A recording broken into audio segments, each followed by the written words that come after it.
All right, let's focus the attention on this now. Zimbabwe's elections have historically been marred by alleged vote rigging and violence.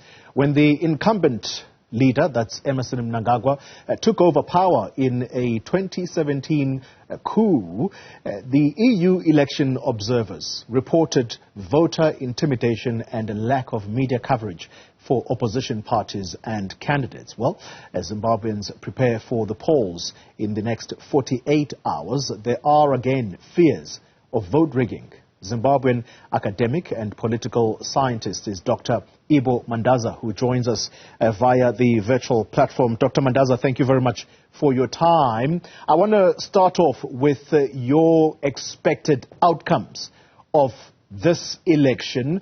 What do you suspect the result will show?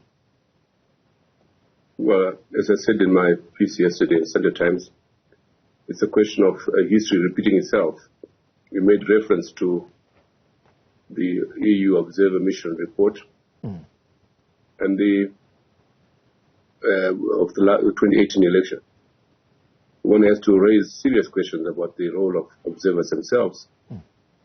The EU have been here several weeks, having sent a team earlier in March, so they're familiar with the terrain.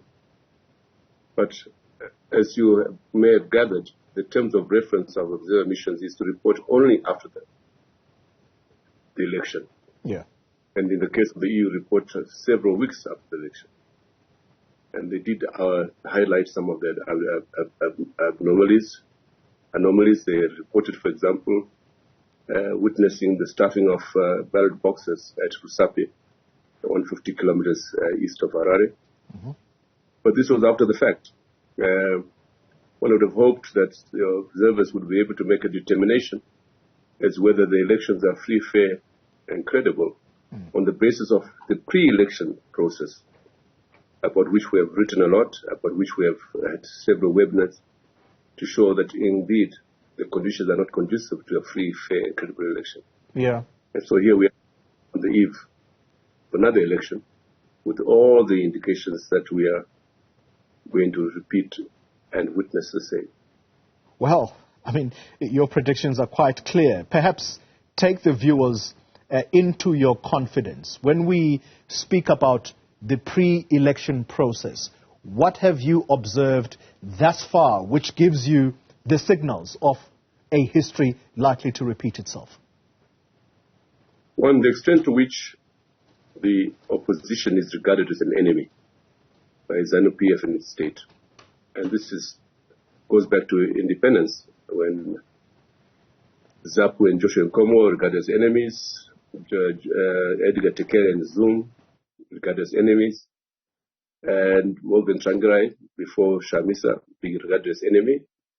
You can see the way they are campaigning, the ruling party, the rhetoric in the state media is all about portraying the opposition as enemies and or puppets of the West. That's one. The second is the extent to which the media has been, which is largely state media in this country, except for the newspapers, has almost singularly portrayed Emmerson Mnangagwa as the only candidate in the election. And thirdly is the flawed delimitation report, about which many have written and many experts have exposed as inadequate and flawed in many respects.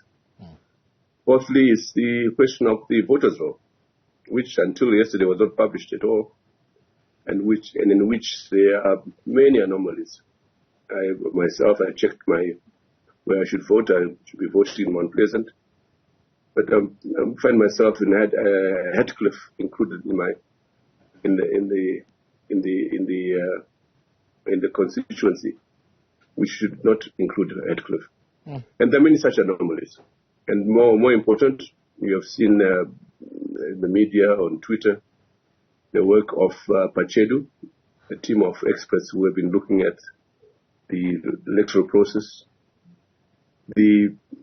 And then, fifthly, the work of FAS, this shadowy organization which was set up to replace the military in terms of the management of the election. We have virtually overtaken ZEC and are said to be busy putting out the architecture for rigging machinery come Wednesday. So these are some of the anomalies so far that have been reported about and have been discussed.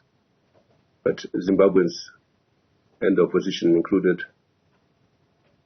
appear oblivious, and if they're not oblivious, they assume they can overcome those enormous obstacles. All right. I don't share that view. Well, before we talk about what is to be done or what next, if indeed your predictions are correct that this election might likely be rigged again, let's discuss the SADC and AU observer missions. Are those of any use? I saw the former Nigerian president, Goodluck Jonathan, landing in the country just a few days ago, and he is leading a delegation of AU observers. Are they of any use? Well, they are of use. At least their presence is important and highlights the interest that the continent and the region have in Zimbabwe. As to whether they can, at this 11th hour, avoid a disputed election, I'd want to highlight the question of rigging. Just want to say, at the least, a disputed election.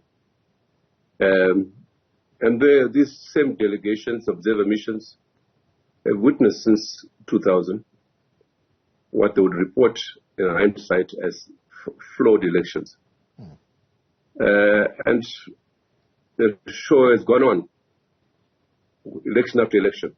In 2013, the SADC heads of state called an emergency summit in Maputo. I attended that summit as an observer. The main purpose of that summit in June 2013, a month before the elections in Zimbabwe, was to persuade Mugabe to postpone the election until conditions were conducive enough for a free, fair, credible election.